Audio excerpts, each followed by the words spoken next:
In about 48 hours time, this game will stop existing in any meaningful way, not because it's outdated by any means, not because it failed to load, but simply because the servers are going dark and pretty permanently. Once that happens, there's no booting it back up again, there's no revisiting the old saves, and no wandering of its world ever again, and that is the uncomfortable reality of online-only games these days. When that infrastructure disappears, so does everything else built upon it. The art, the systems, the spaces players spent hundreds of hours inside, all of it is reduced to sort of second-hand footage and distant memories archived here on YouTube. The game facing that fate though is none other than Anthem. Feel the power of your javelin, its precision.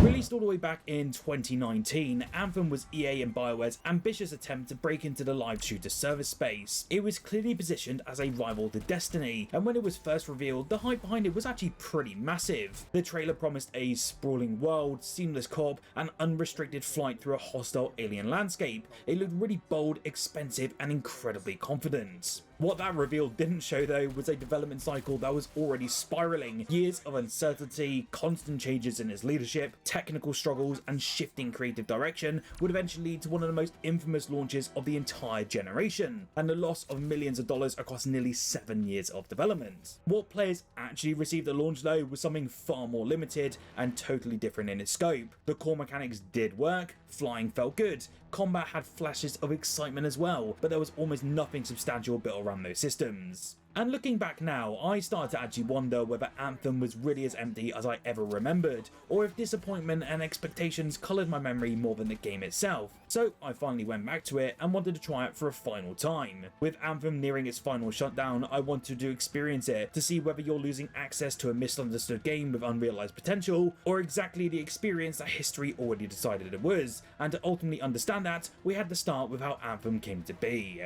To give you some insight, Bioware began work on this project all the way back in 2012, immediately after Mass Effect 3 was finally shipped. Early concept really revolved around cooperative survival, crafting, and powerful mech suits capable of sustained flight, and ideas of that would survive to launch even as everything else changed around them.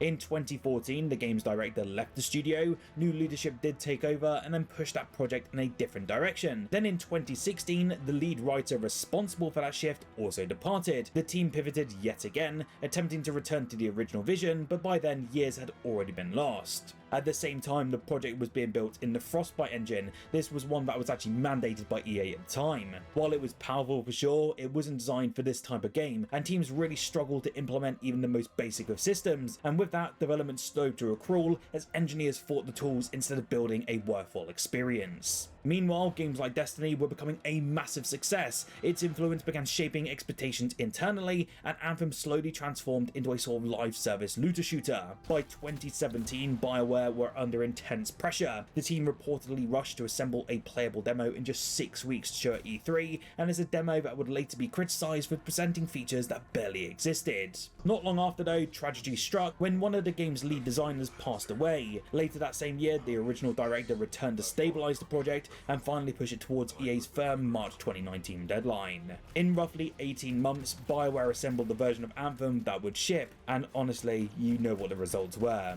The results were pretty predictable across the board. The game launched into an entirely broken state, riddled with so many bugs and glaring design gaps. Content was incredibly thin, systems felt unfinished, and whilst there was early promises of a major post-launch overhaul, support was officially discontinued all the way back in 2021. That overhaul was eventually cancelled before it could even materialise.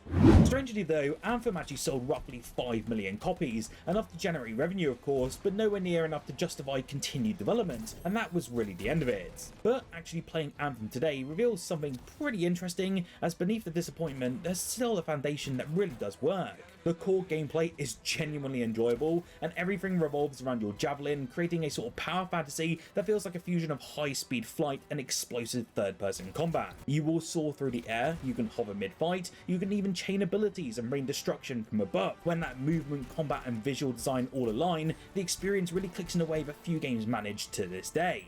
Returning to Anthem now without the weight of the hype, I actually found myself enjoying it more than I ever did at its launch. Back then, expectations were sky high, and the unfinished state was impossible to ignore. Now though, upon relearning the mechanics and replaying the opening missions, the Iron Man style fantasy finally has room to breathe. The main attraction for me though was the visual department, and Anthem still impresses me. It may not match its E3 reveal of course, but years later, the game still looks pretty striking. If the environments weren't so repetitive, like a result of production constraints and the decision to build everything around a single jungle biome, it could have really stood out as one of the better looking titles of the entire era. The main hub is a perfect example of that entire potential. It feels alive at first glance, NPCs move around the space, repairing gear, trading supplies and maintaining machinery, but the fortress has a sort of gritty sci-fi atmosphere, like a society barely surviving through ingenuity and stubbornness. There's an impressive amount of environmental detail until you cross an invisible boundary and hear the same NPC dialogue repeat endlessly with no interaction at all. Moments like that really expose Anthem for what it really is, an unfinished game, something closer to a vertical slice than a fully realised world, and that's why it really did falter. Flight though is the game's defining feature, as you kind of come to expect, but the world really doesn't support it either. Once that novelty fades, you realise you're flying through variations of the same jungle. Caves exist, but they're nearly identical, repeated tunnels with little incentive to explore beyond the combat encounters. Combat itself as well doesn't really evolve much either. Enemies are pretty spongy, they are weak point focused targets that rarely pressure the player. Positioning, flanking and tactics are pretty minimal as well, and the game constantly shows you massive battle through cutscenes, so stuff like sieges, ambushes and crowded strongholds, but you're never allowed to participate in them, and that's always one aspect which I really do hold to this day as something that's a total disappointment, as those would have been some incredible set pieces to actually play through.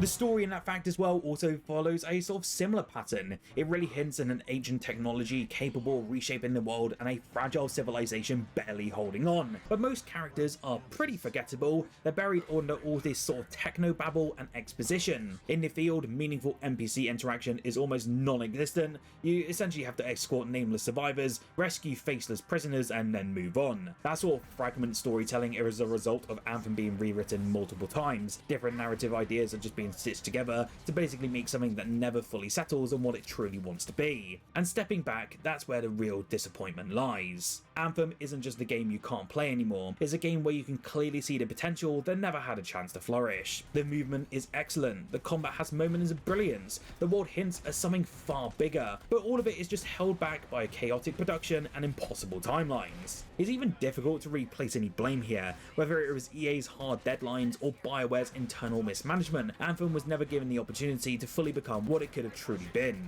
This could have been something really special, and it honestly could have been a defining sci-fi franchise. Instead though, it really stands as a visually stunning proof of concept and a glimpse of a game that players were never truly allowed to experience. Despite everything though, Anthem remains pretty fascinating. Hundreds of developers poured talent and care into this one, and it totally feels wrong that their work will soon exist only as recorded footage. Maybe one day the industry will move towards true digital ownership, stuff like offline modes, private servers, or even preservation as a standard practice, but until then, games like this will continue disappearing, and it's such a shame to see. I am curious to know what you think though. Is there a real solution to this problem, or is this simply the future of digital games? And if you want to continue the conversation, there's another EA title showing worrying signs, one that may be heading down a similar path. Make sure you stay tuned by hitting that subscribe button down below, and thanks for watching, and I'll see you guys in the next video.